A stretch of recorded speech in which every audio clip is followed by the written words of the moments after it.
Hello, my friends, and welcome to episode 260 of Stand Up. Joining me today is writer, commentator, author, healer, lover, father, my friend, Wajahat Ali. I am Pete Dominic. It's time to stand up with me right now.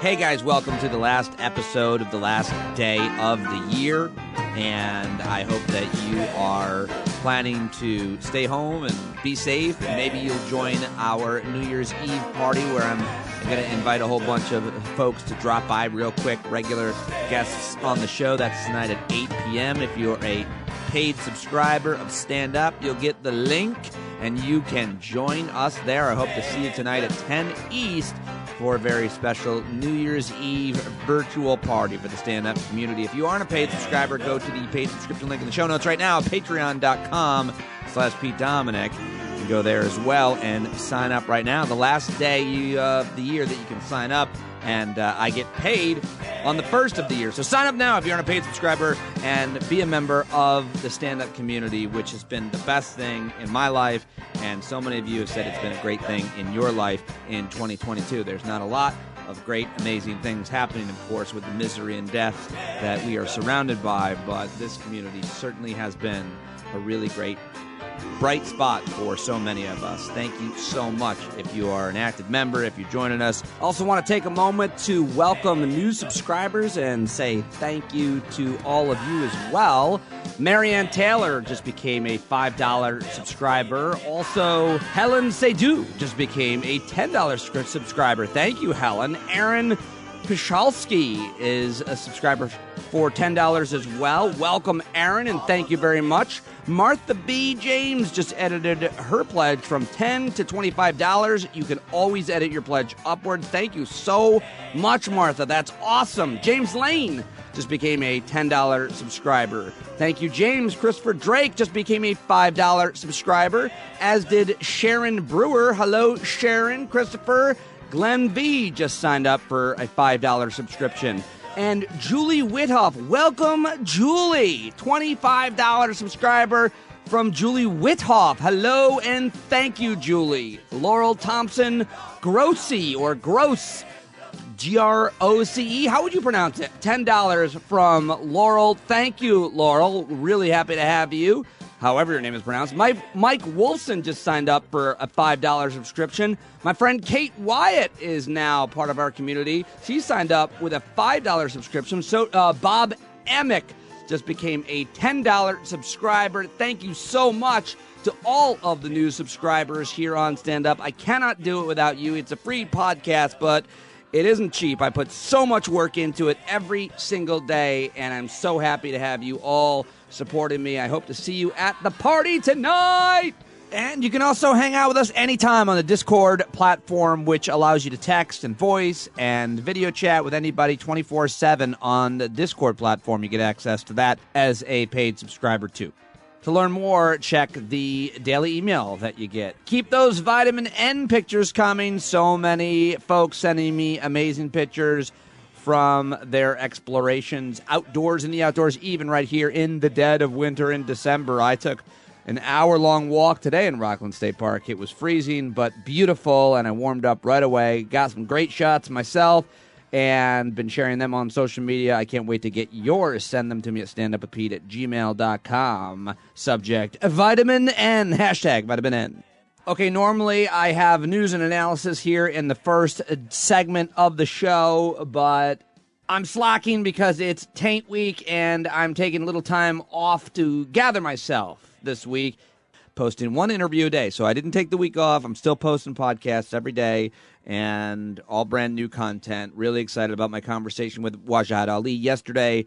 Dr. Merton Running Wolf and I talked about Native American issues and our past together because we have been friends for over 20 years. There's a lot of great feedback on that one as well. If you haven't already donated to charity, today is the final day of 2020 that you can do that. So please consider my sponsor, GiveWell.org, which is an amazing organization that is much more than a charity navigator or rater. They do tremendous amount of research on organizations. If you are donating money here at the end of the year today, go to givewell.org/standup.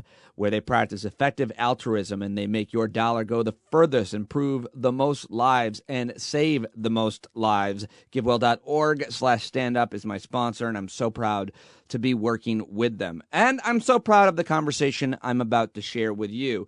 We get personal and insecure about our own marriages, Waj and I. We talk about our childhood, and of course, we talk about the latest issues, the very most relevant latest issues in politics and all things COVID, democracy, and the future. Always love talking with Wajahat Ali. This is the final episode of the year. Hopefully, I'll put one out tomorrow. Who knows? Maybe I just won't be sober enough tomorrow, but I am planning on it at least, so thank you so much for stopping by, for subscribing. Here now is my conversation with writer, speaker, lawyer, playwright, commentator, who's just turned in the first draft of his new book, which I can't wait to see and read. He is on Twitter at Wajahat Ali. You know him from CNN, MSNBC, the Aspen Ideas Fest, and, of course, the New York Times, where he's been a contributor for the past 5 years. And as I almost always do with Waj, I press record right away. As soon as he pops up on the Zoom window, I'm already recording. We go right into it. No preamble, no setup. It just happens the way it happens, and here it is. Randy Macho Man Savage. Macho Man. He's getting into character. I was just getting into character. I always do a Randy Macho Man Savage impression before all of my biggest interviews. Actually, Macho Man was my favorite wrestler. I was more of a Jimmy, the Superfly Snuka, and Junkyard Dog. Junkyard, okay, so Snuka I can understand. Snuka had some amazing moves. Junkyard Dog, where'd that come from? Because at the end of his matches, he invited people in to do the Junkyard Dance, and I desperately wanted to be invited into the ring. And at the Syracuse War Memorial, I was right there, front and center, reaching my hand out, pick me, JYD, pick me. And I was sure that I would be chosen because I was the chosen one, and he did not pick me. Yeah, you're like a cute white kid. You're like, of course, this belongs to me. I belong in the ring. This is my privilege. Whereas the rest of us, we tried. I have all these memories where we went to Universal Studios as a kid. And, they always ask, like, the kids, who wants to do it? It's like me and my cousin, two brown, dorky kids, like the only kids there, like us, please. We're jumping up and down. And the guy literally looked at us and goes, anyone but you. Did you often not get selected because of your brownness? I think I never got. See, I would just when I want to play the race card, I just blame the brownness. Right. But I just think it was because, like, here's this awkward, overly eager child who's overweight, and he'll probably, if they pick him, he will just, like, destroy the set somehow. Like, something terrible will happen with this. Maybe it wasn't your brownness. Maybe it was they're like, he is sweating. Yeah. He's fat. He's sweating. He's brown. He's way too into this. Every fiber of our body says go with the cute blonde white girl next to him. Yeah, there are some cultural biases there at play, I'm sure, somehow, though. You don't. We'll just blame it on racism. Even Universal Studios and wrestling was racist, and they were actually biased against you because you could have gone in. Wouldn't it have been amazing to go into the ring with Jimmy? Yes, I remember that moment. I remember that moment. I really did think I'd be chosen, and I always thought I was special because I was left-handed and born on Halloween. And that was it. There wasn't anything else. But I thought those two things made me unique. And when I was about 6 years old, I told my parents I wanted to change my name from Pete to Mark. Why? I was trying to redefine myself. I felt like I wanted my own identity. And they said no. Never entertained it, not for a moment. And then I said, well, then call me PJ, because my middle name is James, Peter James, PJ. I want to be called PJ. And then they're like, no. See, you were given the name of a disciple and a very oaky name, an American oaky name. Pete, Mike, Mark. I was given the name Wajahat. So when I came to my parents and I said, why'd you name me Wajahat? Can I change my name to Wilbur? Or Walter. You wanted to be the oldest white man? Well, because Wilbur I was reading Charlotte's Web. Remember Charlotte's Web? All and right. there was like there was a Wilbur in there. I'm like, can't you just name me Wilbur? They're like, you're Wajahat. I'm like, anything but Wajahat. How about like Walt? You're like Wajahat. I'm like, just take off a syllable. Why have you done this to me?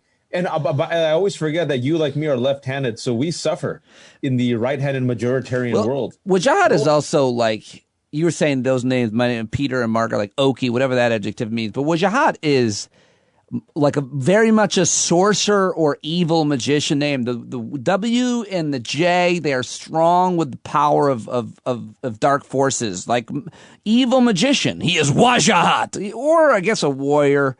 But that's what it says to me, not given any of the rest of the context. Yeah, same with me. I would assume people might appreciate soft.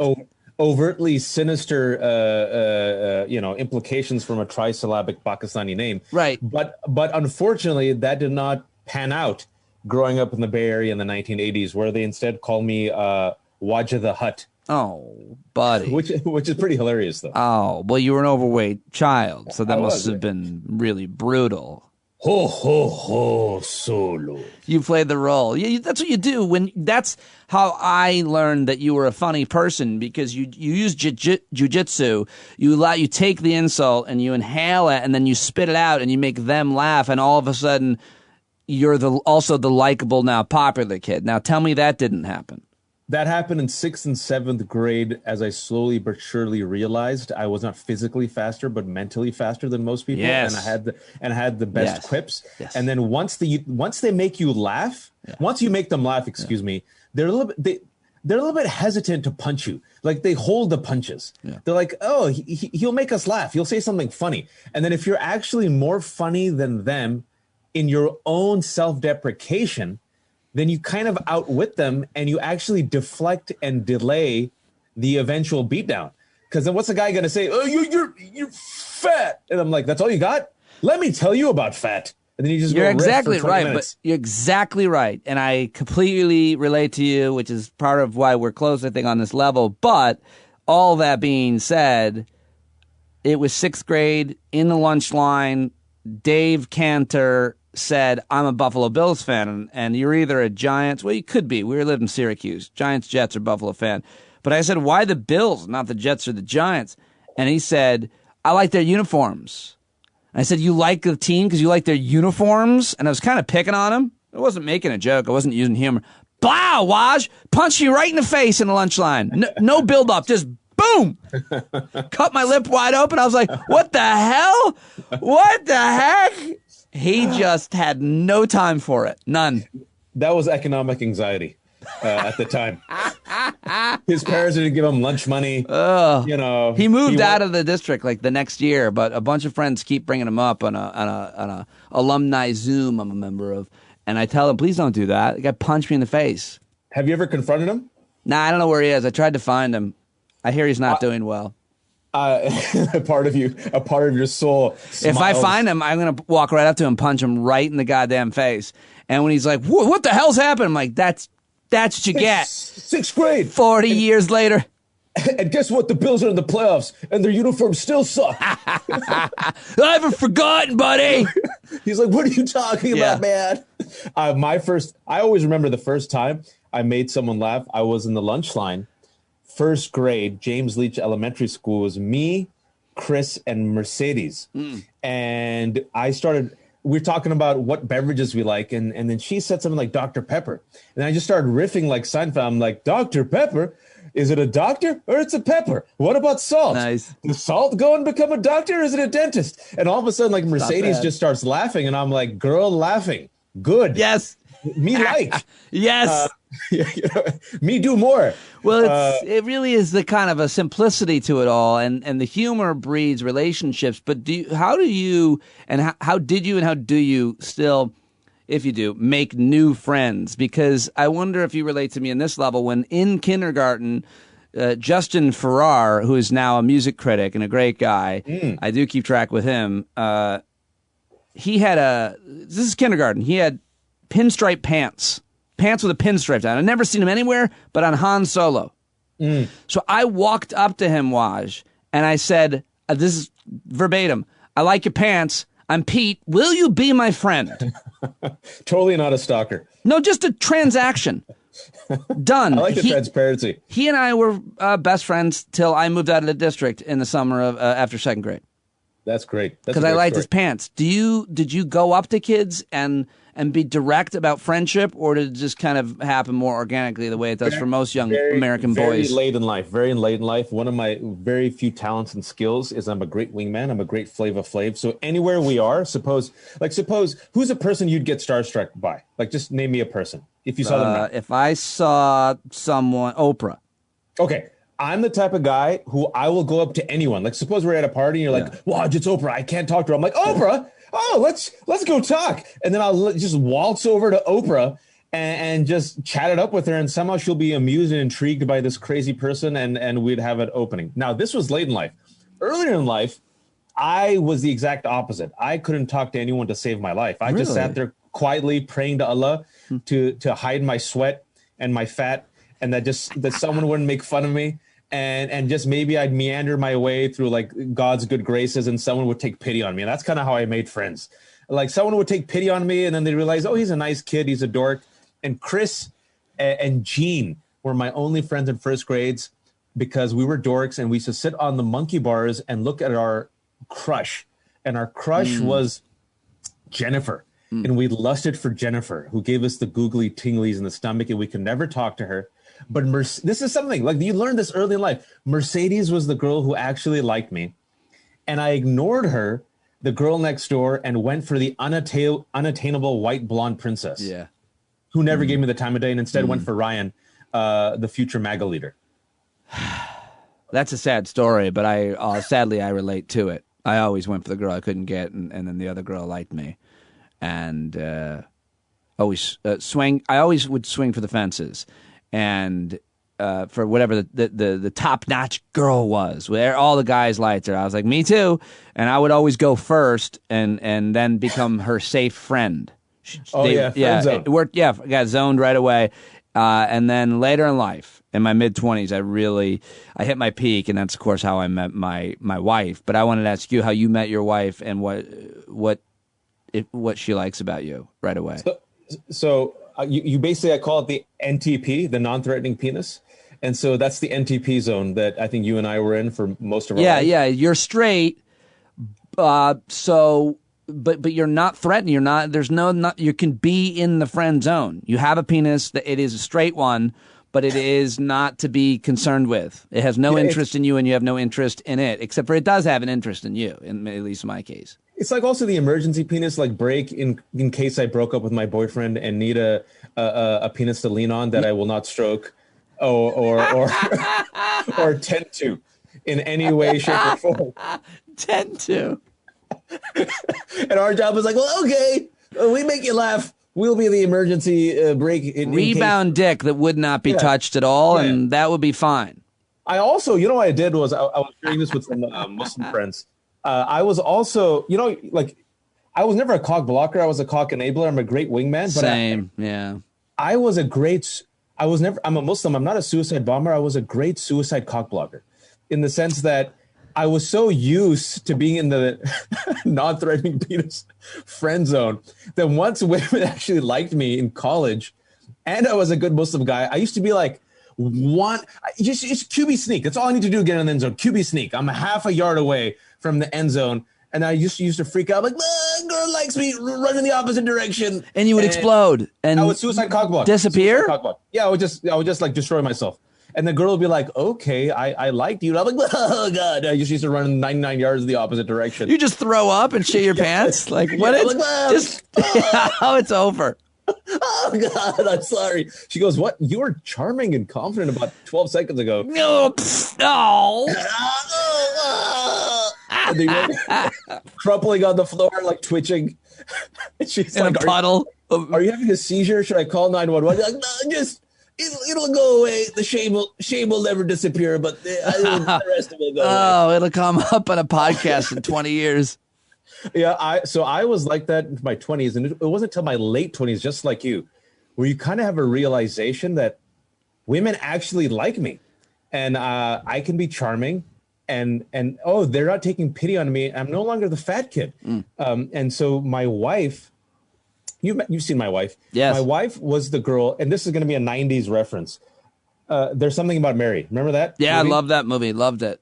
So everyone says my wife is like Mary, the cool, gorgeous, smart, kind of like broster girl that like everyone wants to hang out with, every guy wants, and also women can't hate her because she's so kind, and she has all the guys after her, right? So that was my wife, and she was a doctor, and she was doing some postdoc fellowship in UCSF in San Francisco, and she had just divorced because her husband had married her, but then decided he didn't want to get married, and she was like, "What?" And this was her second divorce. I was poor. I was a writer. I was in my late 20s. Had like $600, but I had written a play, and people knew me because I was publishing articles. But we've talked about this, that people think that just because you have a radio show or you're on TV that you're a millionaire, and oftentimes we struggle. You might have the fame, but you struggle. So I made her laugh. She actually was invited to a friend's mutual birthday party because the friend's sister wanted to hook her up with him. But we were playing some game, and I became Waj from the past. I had no inclination to hit on anyone. My game, my friend said, is the fact that I have no game. That's my game.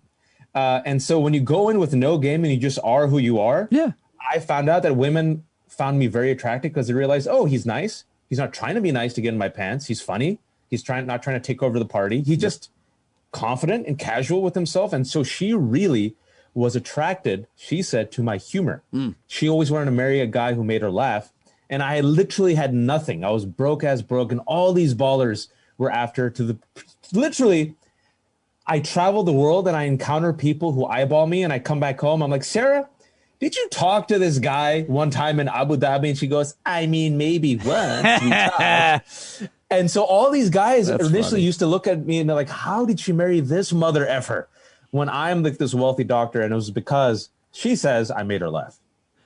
Do you ever feel inadequate? Like, do you ever feel like she could have done better financially? Oh, every day. Like, I think sometimes about my wife in my most insecure moments. I'm like, you could have been with a man who could have provided so much more for you. And my wife, thoughtfully will respond with something like, yeah, I think about that a lot. And then we'll go into different rooms. And then her eyes drift. And then they become vacant for 12 minutes. And then she'll walk away. We don't talk for like a day or something. I say that to my wife every day. I think I just said it to her 2 days ago. In fact, I think I just said it to her yesterday. I'm like, you're a much better human being than me. I'm not even a good person. She goes, you're a good person. I'm like, yeah, but you're like an amazing person. And I said, I'm probably going to go to hell. You're going to go to like the first one in heaven. And then I said, like, you can have married anyone. And my career for 20 years has always been up and down, and money's always been up and down. And you could have done so much better. And she goes, yeah, but I'm happy.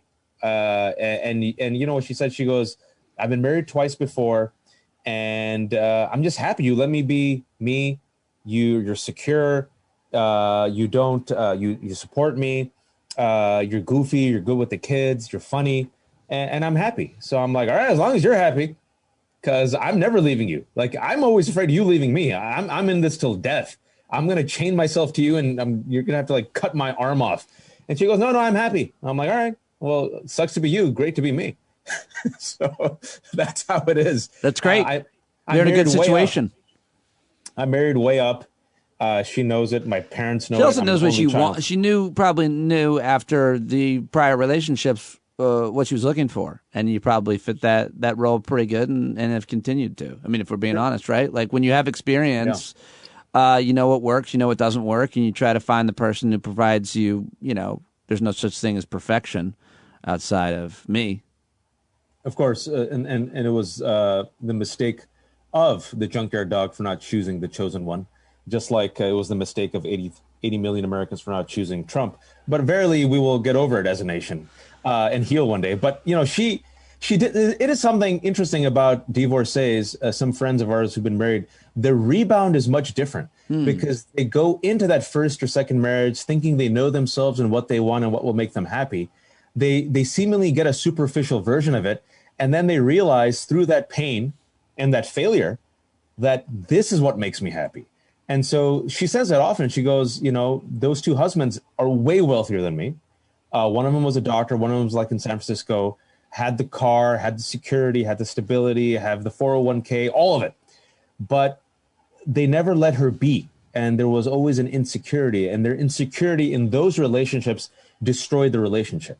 And she says, with you, I can breathe. You let me be, and you don't, you trust me, and you're good with the kids, and you're silly and you're goofy. And that's exactly what I imagined. So I don't think she would have married. She says something hilarious. She goes, if you weren't my third marriage, we'd probably have more problems. And I'm like, thank you for lowering the bar. And then I praise the other two husbands. Well, I mean, that's true, but it's hard to look at anything outside of what you have, in terms of in your relationships or anything else. It could be, there's so much uncertainty about life. You have no idea what tomorrow's going to bring. And you spend a lot of time thinking what could be if this happened, or if I had this, or was with this person, but you're not. It isn't. This is what it is. And you're wasting time. You're wasting a lot of time worrying about it. Because if she was with somebody who had all of this money, she wouldn't have. It doesn't make any sense. It's just so stupid. We wouldn't have these two girls. We wouldn't have our daughters. And things would just be. It's like It's a Wonderful Life was coming on a couple of days ago, right? Which is a great movie. And for those of you who haven't seen it, it's not. It doesn't earn its reputation, the false reputation of being a schmaltzy movie. It's actually a very dark movie about a man who is completely crushed by capitalism and is at the edge of despair to the point where he's literally one step away from killing himself. That's the holiday movie we all watch, right? That's right. And Clarence the Angel comes only towards the end, the last 25 minutes, and says, all right, well, let's do a redo of your life and show you how life would have been if you weren't born. Because he's like, if I wasn't born, there wouldn't be such a burden on my loved ones and my families. What have I accomplished in life, right? And maybe I was thinking about that while I was doing my uncle walk earlier today. And, I'm 40, you're 41, right? You think about I'm 45. 45? Damn, you're old. So I'm 40. Unlike Pete, one foot is not in the grave. I'm just peering over and looking into it. But, I was thinking about it, like when you're 20, you think, oh, what could be? And then I think around our age, the regret creeps in, like what could have been. But where we should be is when you reach that state where you say, what is? This is what it is. Yeah. And you accept it for good and for worse. And then you also say, well, we still have time. It can still be better. Yep. What could be better, right? I think that's very powerful because often, like you said, I agree. So myself included, we live in the coulda, shoulda, woulda, and life passes you by. And what have you learned from your elders? You had a tweet about your father saying, enjoy the moment with the baby. But I was thinking about how I wanted to, you're talking about you're 40, I'm 45. We have one foot in the grave. We have a lot of 65, 70-year-old listeners right now that are very offended by that comment. But I'm so glad that I have those people that are listening to this show, that I've become friends with, many of which, because they're elders That's right. in many sense of the word. They've taught me a lot about life and living. And as you're talking about the different stages, your 20s, your 30s, your 40s, what are they? What should they be? What can they be? What have you learned? Yeah, I grew up with my elders. I was born and raised in the Bay Area, as you guys know, and I grew up in a very traditional South Asian setup where my grandparents lived with us in the house. I actually buried my grandmother. I was the first one in the grave. I was the last one out. And so I miss the comforting hand, the loving hand over my head, but both the figurative hand of just care and wisdom. Because I, like you, talk to my elders. And I try to get stories from them, lessons from them, especially parents, right? And I try to take it very seriously. What could you have done better? What do you regret? What do you really enjoy? Give me some wisdom. Give me advice. And it's interesting you mentioned that tweet I said about my father. I'll go ahead and tell you the whole story. That tweet came about because I think it was yesterday, maybe 2 days ago, where I was just telling my dad, I'm like, man, I've spent 20 years in this career. What have I done? Like I've been doing this for 15, 20 years. My wife is a badass. I got kids. Did I make the right choice? Maybe I should do something else. You have these moments of doubt and you're like, I'm 40 now. Sarah's such a badass. She deserves better. So my father said, listen, all I'll tell you is this is right now with what's happening in the world with this pandemic, as you know, you're grateful for what you have. I said, I am. And you've been given more than most. I said, I know, I have. And he said, you still have the talent and the abilities. I'm like, I know. But he said, listen, take this downtime and just enjoy your babies. Because my kids are 6, 4, and my baby's 1. And she said, let me tell you, this time will never get back. This time. You'll never get this time back. And you're in the home with them. My recommendation to you is really live in the moment and enjoy this. And I guarantee you, this is the biggest blessing. You have a wife that loves you. You're all alive. You're all healthy. And your kids really love you. And if you enjoy this, I'm telling you, this is the biggest treasure. And I sat there and I'm like, yeah, there's a lot of wisdom there. And I agree. And then he was like, but have you thought about your real estate license? Yeah. And then he said, and this is why I told you to become a doctor. Click. If you had listened to me at the beginning, you would have chosen a trade. No, that's beneath your culture, your people, right? No. Is there pressure? Is there pressure in your from your people, from your elders, to work in like do trades, or is it like all white collar jobs? There's something honorable. Like it's like all ethnic cultures, right? Which is all of us. It's that generation as well. They're like, oh, you talk for a living. Interesting. Your brother knows how to make a bench. Can you make a bench? Can you make furniture? And you're like, no, I deconstruct ideas. They're like, oh, so you're a bullshit artist. That's brutal. This is why my ancestors came. This is why we crossed the thousands of miles from the Atlantic and went to a hostile country and took all the slings and arrows and races. Well, I think that I think that you have, but if you look at the entirety of your career, at least what you've done publicly, you have been a person who has, you've been a token Muslim in a way that is very needed, and it's burdensome in many ways, I'm sure, for you, and it shouldn't have to be the way it is. But the spaces I've seen you go in and exist in and talk to people in has really changed the hearts and minds that have been so polluted by media narratives and racism and all kinds of things. It's like you grew up here just like everybody else did, and you quickly teach us that, and then we all want to be your friend. It is a really interesting arc, I think, to your career and what you've done and what you've role modeled and what you've represented and the ideas that you have shared. I think that it's not just the ideas, it's actually, the core of who you are and the vessel that you've traveled through your entire career. I'll never forget seeing you at Aspen with Jonathan Greenblatt and your TED Talk, and obviously all your commentary on CNN. That's a real person saying those things that you have grown a huge following on Twitter because people admire the person that you are, and I think in many ways want to be like you. And I think that's very, very, very noble and rewarding, and you should be able to hang your hat on that. At the end of any day. I appreciate that. It's very kind, and I do. I'm very grateful, and I'm very aware how lucky I am, how lucky we both are with our careers, the opportunities that we've been given.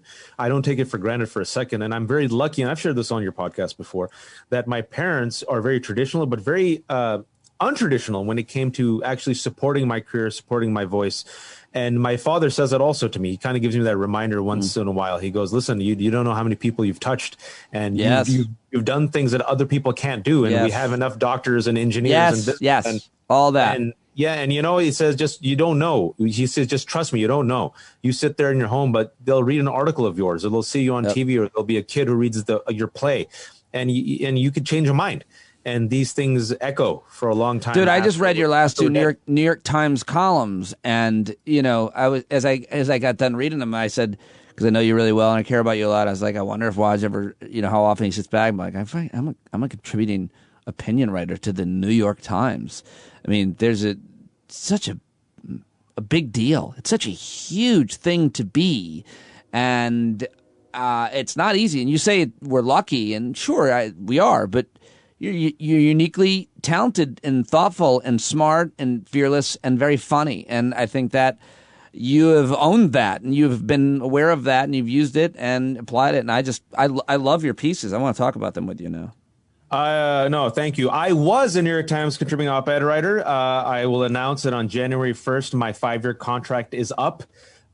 So it was a really fun ride. And I think the New York Times is, as they should, they're getting a whole bunch of new contributing op-ed writers, which is important. And I think they're rejiggering that whole opinion staff. So it was a great 5-year run, 5 years longer than when most people have. And the platform that New York Times gave me to publish those words, I'm telling you, it really affirms what I just said, is that you do something in the New York Times and an article takes off, and that goes across the world. Yeah. And make people think. Do you have any idea of where you want to write something regularly next, ideally, or if you will? I don't know, man. Let's see. Everything is in flux. It's a pandemic. It's time for you to do the Substack newsletter. Well, Pete has been, for those you know, Pete has been one of my big supporters and has been recommending certain venues. So the new year, I might try some of these things, the Substacks or the YouTubes or the podcast. Let's see. Whoa. Pete has been on my back. Or actually not on my back, supporting my back on this. So let's see where we go. Yeah, and I'm really I always look forward to seeing what you do next. But you know, getting to those pieces, I wanted to ask you about, because where we're at right now here at the end of the year, you wrote about a little bit recapping what this year has been. But normally you're a very optimistic guy about things. But you're basically, in your most recent piece, you're saying. The title of it is "What Makes You Think 2021 Will Be Better?" So you're not as optimistic in this piece as you normally are. Why? Yeah. So if anyone reads the piece, it is a cautiously optimistic piece that actually ends on a hopeful note. Right. And the reason why I'm not the reason why I did it is because I heard so many friends and we've seen the memes and the GIFs. We're like, 2020 just needs to end. Oh, this year will be over. Oh, and then it's kind of a realization that maybe somehow, once it turns January 1st, magically, you know, the universe or the Avengers will come and save us. Instead, what I'm trying to say is, no. These problems will roll right over into January 2021, especially the pandemic, because I think knowing America and knowing Americans and knowing how selfish we are and knowing how we can be ignorant, I think as we're seeing literally right now, despite the wave of death, there's a record number of Americans traveling right now, which means that January and February are going to be the months of deaths. And I think the vaccine, which thank God is coming out, is going to make some people slack up on necessary precautions and safety measures. And more people are going to die than they need to die. And so instead of us simply saying, 2021 is going to come, this is going to be fantastic, and all these problems are kind of disappear, and we're going to outsource it. Instead, what I'm saying is, if we want 2021 to be better, and if we want 2022, if we literally want to survive for 2022, we have to confront and acknowledge these problems that will roll with us into the new year.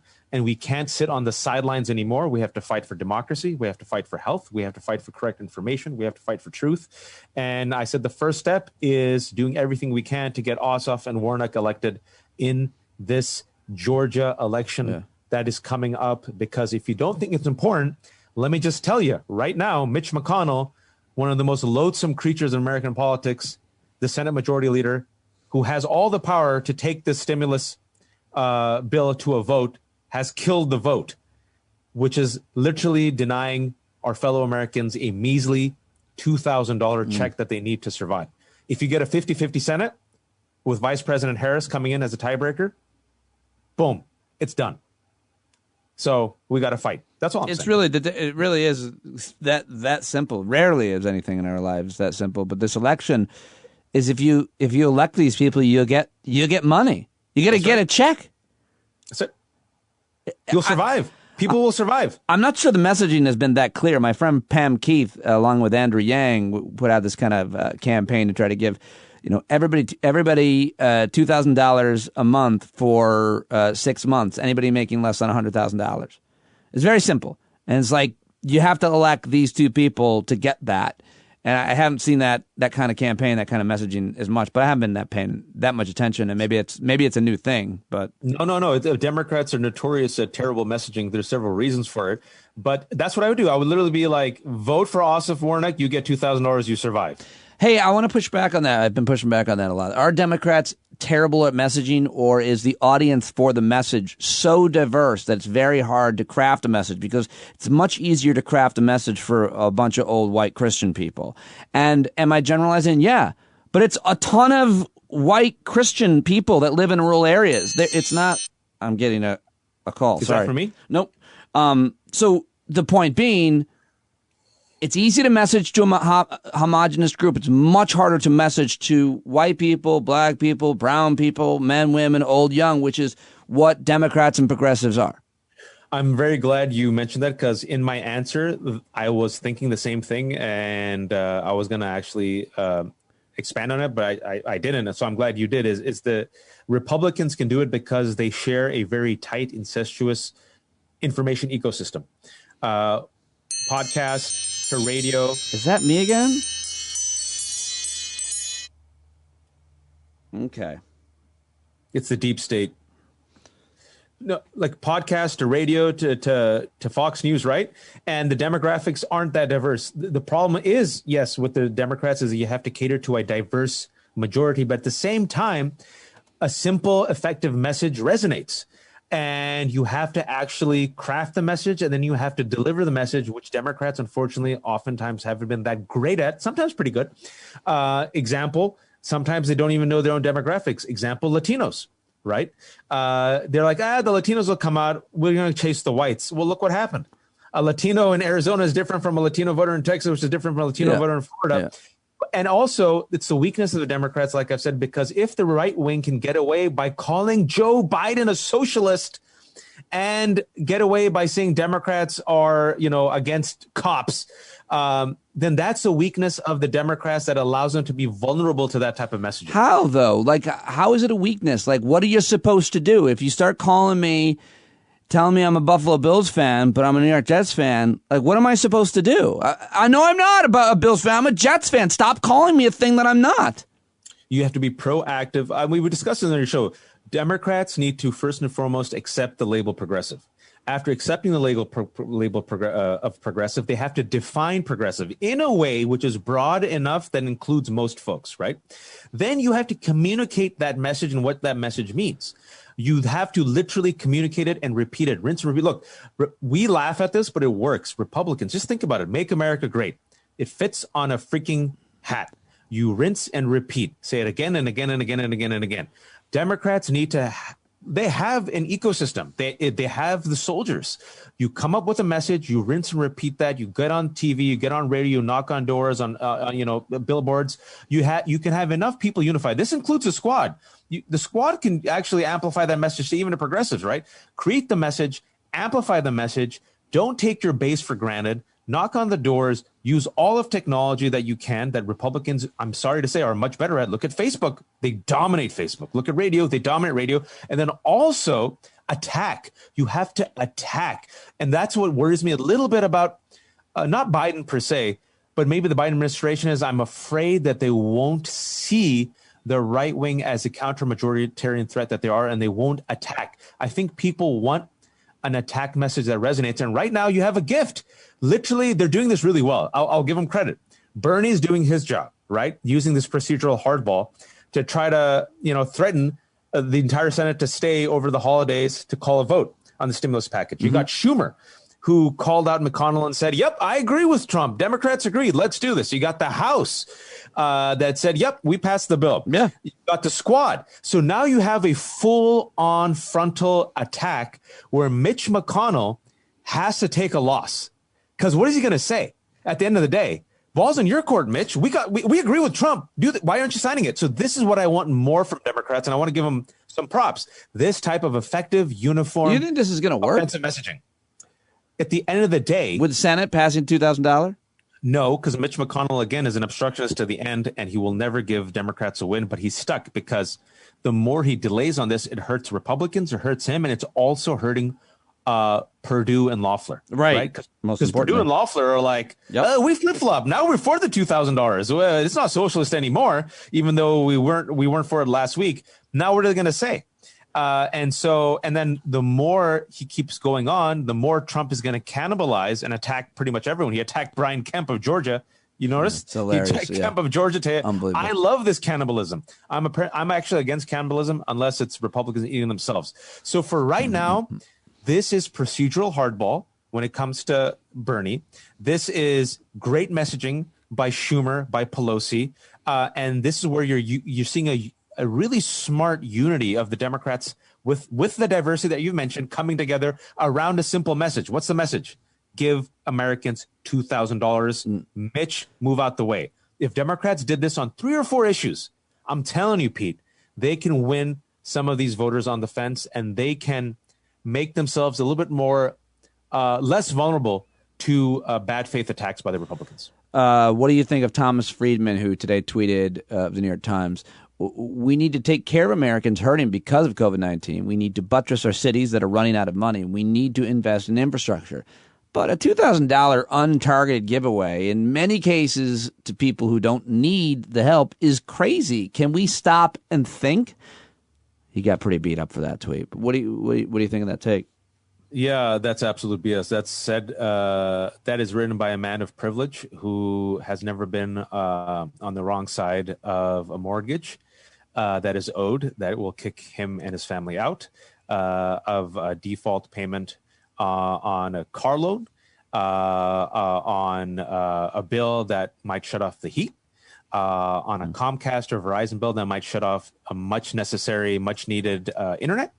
And $2,000 is nothing for the world's wealthiest country that has spent millions of dollars bailing out farmers thanks to a failed trade war, that gave billions of dollars to a failed airline industry that took the money and laid off its employees, that saved financial institutions that caused havoc on America in the 2008 recession because they were too big to fail. And so it reveals the priorities of a country where we don't think twice in spending trillions of dollars on a failed war that kills thousands of people abroad and ruins our civil liberties, where we spend billions of dollars without reforming the institutions that got us into a financial mess in the first place. But we balk at giving a measly $2,000 to Americans during one of the worst recessions that we witnessed during the worst pandemic in 100 years. It reveals everything about our selfishness and our cruelty. Thank you for coming to my TED Talk. Yeah, it was good. It's real good. And of course, they are targeted. It is targeted. He said they're not targeted. The other piece that you had for the New York Times recently back in November was about reaching out to the other side, if you will. Reach out to Trump supporters, they said. I tried. I give up is the headline of that New York Times piece that you wrote. You spent a lot of time talking to people and even asked your speaking agent to book you in places where there were a lot of Trump supporters so you could try to connect with them and bridge the divide. And I guess a lot of people are like, you're one of the good ones. Oh, you're great. I like you. And therein lies, though, the problem, even with what I was complimenting you on earlier, is when people get to meet you and read you and hear about you, they're like, oh, this guy is a really thoughtful, reasonable, intelligent, funny guy like anybody I grew up with. But he's one of the good ones. And it's almost misleading. Like, that's what racism is. If I'm very good friends with or even married to a person of color, I can't be a racist, which of course is like saying that since I'm married to a woman, I can't be a sexist. It's a much larger thing and more pernicious and invasive into your entire soul about the way you think about groups of people, not individuals. But yet you still tried as an individual to reach out in every single medium, You did it. You showed up in person. You wrote it. You tweeted it. You said it on radio, TV, and podcasts. How'd it work out? Didn't work out. They're not devils. They're human beings. They don't have horns on their head. They don't have clubbed, hooves for feet. They don't have tridents, and they didn't breathe sulfur. They're just regular Americans who live in a information ecosystem that is polluted with so many conspiracy theories that nothing that I do or say can convince them I'm not part of the deep state or that Hillary Clinton will not come and take their guns. And they like me. We didn't fight. You've seen me. I'm friendly. I'm much nicer than sometimes I appear on social media. I joke. We had great conversations. They empathized with me, vice versa. But they needed me to suffer in order to feel great again. Or none of them said that they were racist. I've never met a single person in America who actually says they're racist. But they had no problem with Donald Trump's racism. They overlooked it. They said he was just being politically incorrect. Oh, he takes on all of them. Oh, I love it how he hits everybody. He's an equal opportunity offender. They hate this thing called political correctness, and they love the fact that he tells it like it is. And when I brought up with the Muslim man or the wall or the deportations, they said, we don't like everything about him, but, look, nobody's perfect. And so what it made me realize is the marginalization of me and my family and my community is acceptable to them. And for others, is not only acceptable, It is a necessary precondition for voting for Trump. They love him precisely for that reason. Yeah. And as the past 4 years have gone on, especially with the 2018 midterm, and especially now in 2020, it got worse. Yeah. In 2018, with the midterms, the only slogan that Trump had for the entire Republican Party was invasion. Invasion, invasion, invasion. Stop the immigrants, stop the Mexicans, stop the Muslims. And they loved it. And then 2020, what happened? Did any of them go away? Just a few.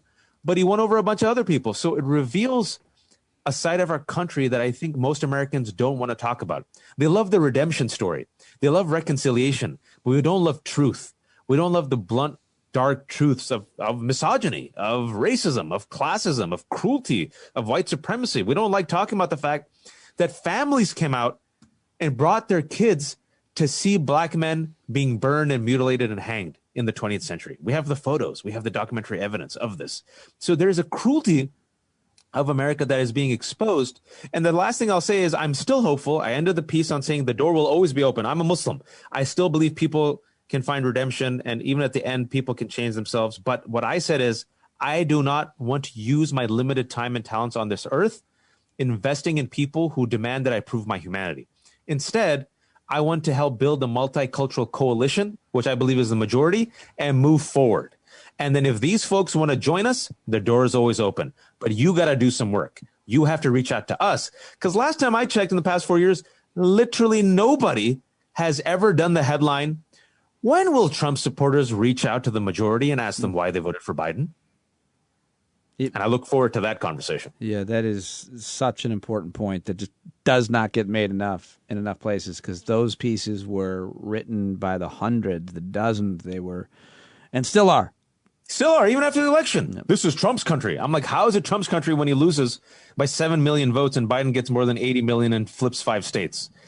You still have to reach out to Trump voters. I'm like, wow, we're still doing this shit in 2020? One of the most interesting things is when Trump supporters and people like Kayleigh McEnany use the phrase "the forgotten Americans." What is that? What do you hear? White people, aggrieved white people who somehow, despite being on top, are still the victims. That's why white supremacy is a hell of a drug. Even when you have power, you think you're the victim, and even when you're on top, you think at the bottom. And we've talked about this before. The analogy I always give is if there's 10 white folks who are sitting in the boardroom, and one of them is replaced by me, and 10 years later, one of them is replaced by a black woman, that's still 8 white men. For the rest of us, for those who have no power, we finally feel like we have a seat at the table. If you've always had power, you feel like you're being replaced. And that is the psychological analogy I want to give that the data shows about the white lash or the cultural anxiety of Trump voters. They feel that they're missing out. They feel the American dream is being stolen or taken from them by others. And all you got to do is input a new villain for the other. And so it becomes the undocumented. It becomes the lefty, the liberal. It becomes the woman. It becomes the gay. It becomes the black. It becomes the Muslim. And if you're talking about the unforgotten, if you're talking about the forgotten, I'll end on this. How about the 11 million undocumented people in this country, including 4 million undocumented kids? Without them, this country would not run. The who? So how about those for the forgotten? The who? Yeah. The aliens in our midst, the quote unquote aliens that you have no problem paying to literally cook your food, serve you, do your manual labor, and at times raise your children. One of them probably cooked the food that poisoned my wife last night.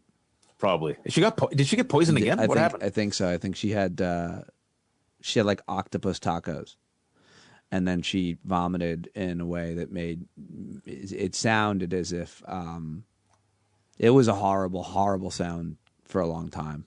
I felt so horrible for her, and it had to be food poisoning.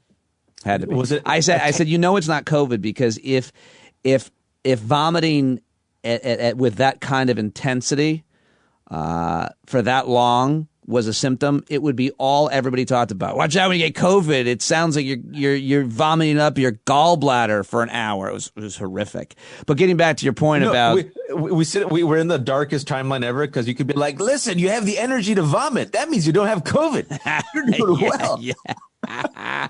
Because if you had COVID, you wouldn't have vomited. Yeah, exactly. No, you feel better. You don't have COVID. It's only your liver in the toilet. Yeah. But the forgotten people and the immigrants thing, and I just wanted to ask you what you thought about the future of racism and democracy, because I heard somebody make the point. I'm not a scholar of anything, but scholars and writers for a long time and sociologists and historians have talked about how obviously difficult it is to have a multicultural democracy, to have a bunch of different ethnicities working together in a government to have and have democratic representation.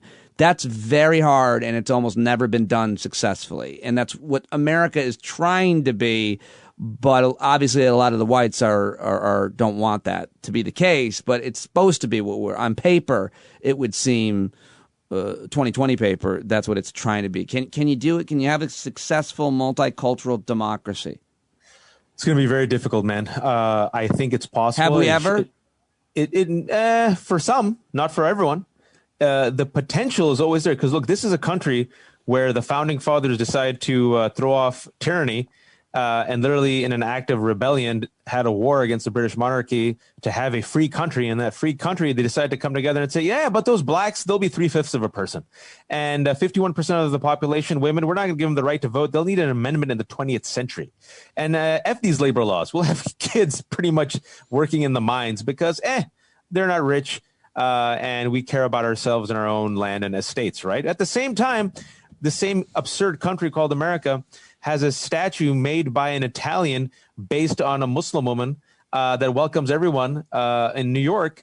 And on her foot, there's a poem written by the daughter of Jewish immigrants, Emma Lazarus. And the poem is called The New Colossus, which imagines this new, brave, strange country where the Statue of Liberty holds the flame, inviting the strangers and wayfarers to come here. People like my parents, my father, who came here as an 18-year-old after the 1965 Immigration Nationality Act, a young student with his older brother, Sultan Uncle, to make the American dream, to make his dream in this country, right? And lo and behold, he made it.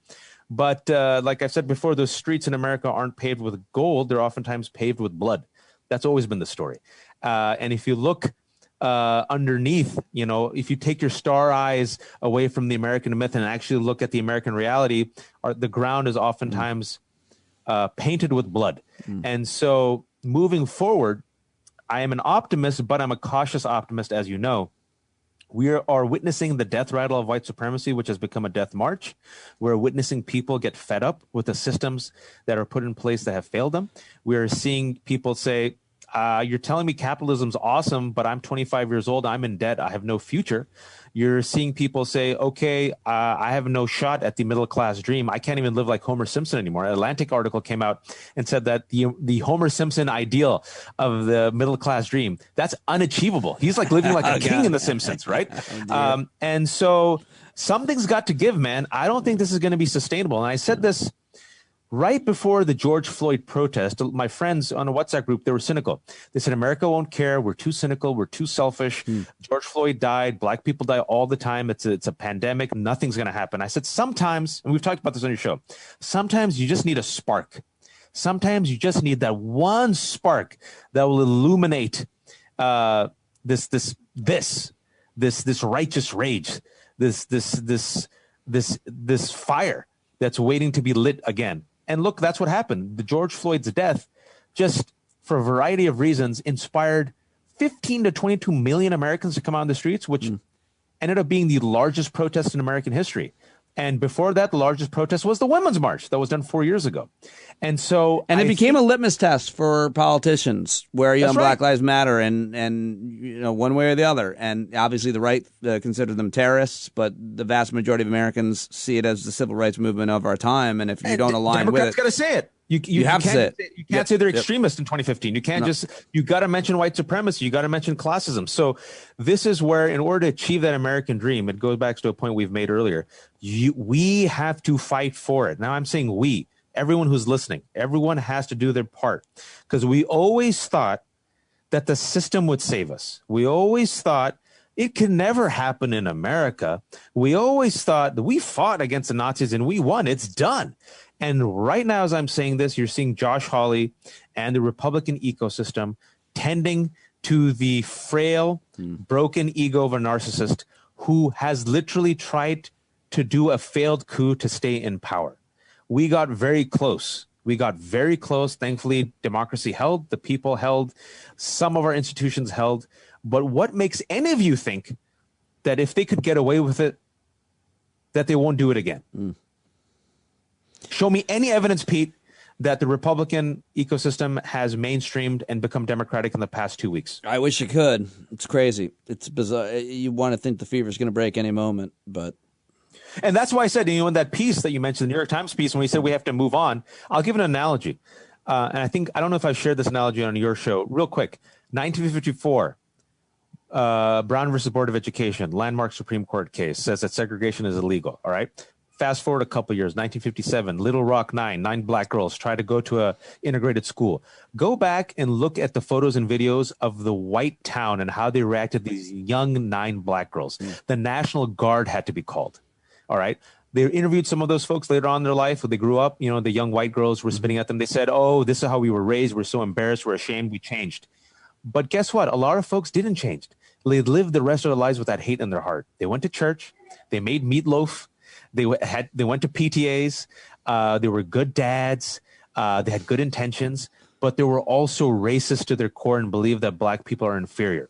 And I believe for the rest of us, and this is the bitter truth I want to give to people, we're not going to win over everyone, guys. And we shouldn't win over everyone. We're not going to win over everyone. But can we win over enough? And that's what we have to fight for moving forward. Think about your kids and your grandkids. And it's like a virus. Contain the virus, minimize the virus, inoculate the majority. And this is what I think will save this democracy. I know a lot more Jews than I do Muslims, and I've spent a lot more time in their homes. So I know more about how they feel about Christmas and celebrate Christmas in this time of year. What do American Muslims, speak for all of them, please, Yes. do? Is there any tradition on Christmas? Is there a celebration? Do you get how do you feel about Christmas trees and saying Merry Christmas? And where are you on the war on it? So I feel really bad because I am always committed to my never-ending war on Christmas. You're a lieutenant now. I've been promoted for my jihadi Congratulations. Christmas ways. Thanks. But today, this year, I took a break, and it shows my weakness in my resolve. Your initiative, I know a couple of years ago, was getting the Starbucks people to say Happy Holidays, and for that, you gained more recognition within the movement. I was elevated. And it was good. I got to burn trees, and they let me use many of the Rudolph the Red-Nosed Reindeer and Santa Claus plastic figurines as latrines. Oh, that's fun. Yeah, it was good. I hit them violently with my urine. But the other thing that you did, I know, you submitted inflatable lawn ornaments as an ironic way to destroy Christmas as well, because they're horrible. That was you too. I wanted to make it hideous and atrocious, and aesthetically unpleasing. Yeah. But what happened this time was I'm a product of blunt Pakistani immigrant parents. When I was like 4, I'm like, Mama, what did Santa Claus give me this year? And my mom's like, Santa Claus doesn't exist. He's made up by Gora people as an excuse to buy toys. We don't do Santa. You have enough toys. Be grateful. And I'm like, And that same year, she murdered the Easter Bunny and the Tooth Fairy for me as well. Oh God, brutal. Yeah, ruthless. No. Do you go? There's nothing in Muslim culture where you lose your tooth. No, it is. I mean, it's cultural, right? So I'm like, Mom, I lost my tooth. Am I gonna get money after I put it? Wait, do Muslims lose their teeth? Only if we are nice to non-Muslims. Oh. God punishes us. It's a punishment. It's a punishment. That's why if you see Muslims without a lot of teeth, it's because they were kind to the heathens. And then our parents take us like, look at that old man. You see him? He did interfaith.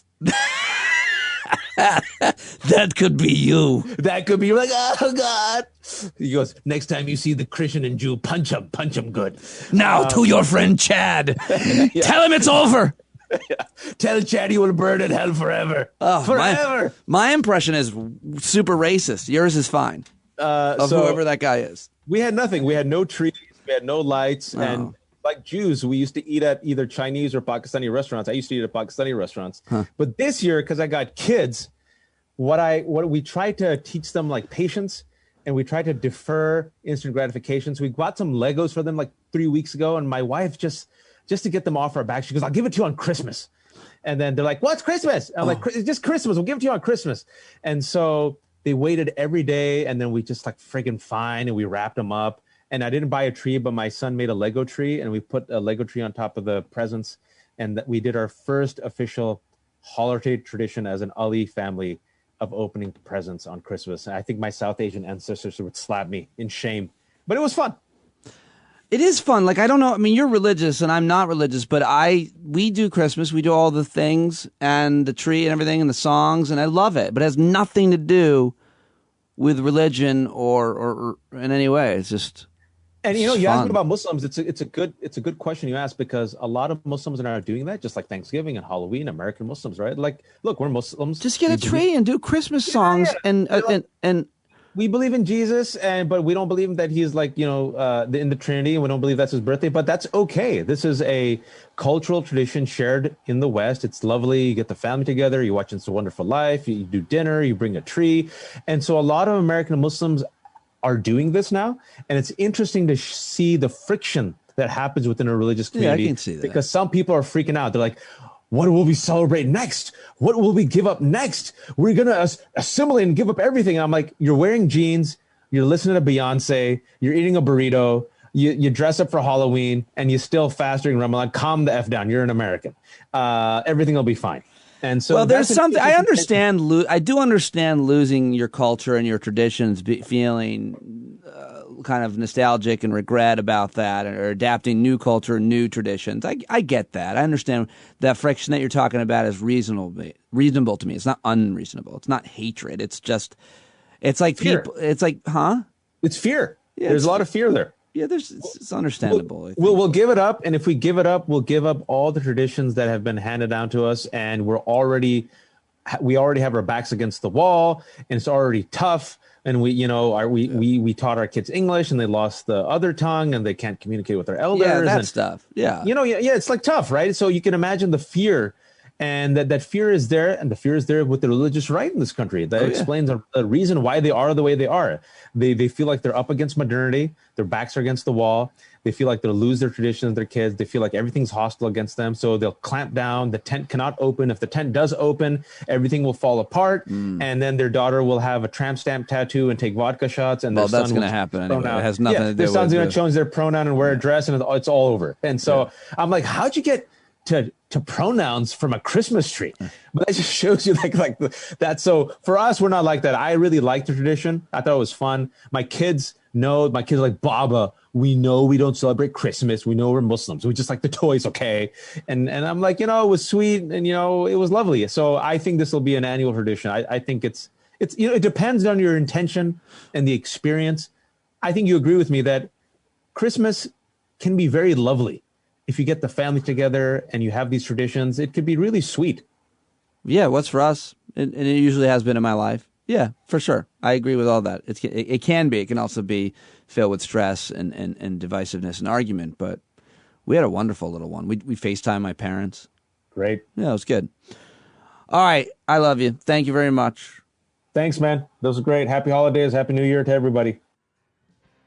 There he goes, at Wajahat Ali. Let him know you enjoy when he joins us here on Stand Up. And thank you very much for listening. Hope to see you tonight at the New Year's Eve party. If you're listening anytime after, well then, Happy New Year. 2021 can only be better, right?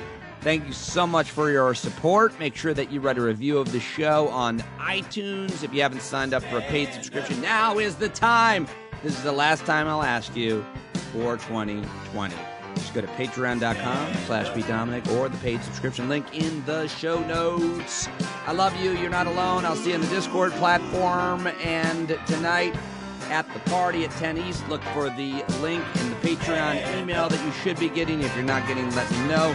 And that's it. I'm out. I'll talk to you later. I'm begging, saying, pretty please. That's the time you gotta finally get up off of your knees. When you can't see the forest for the burning trees, you got to stand up.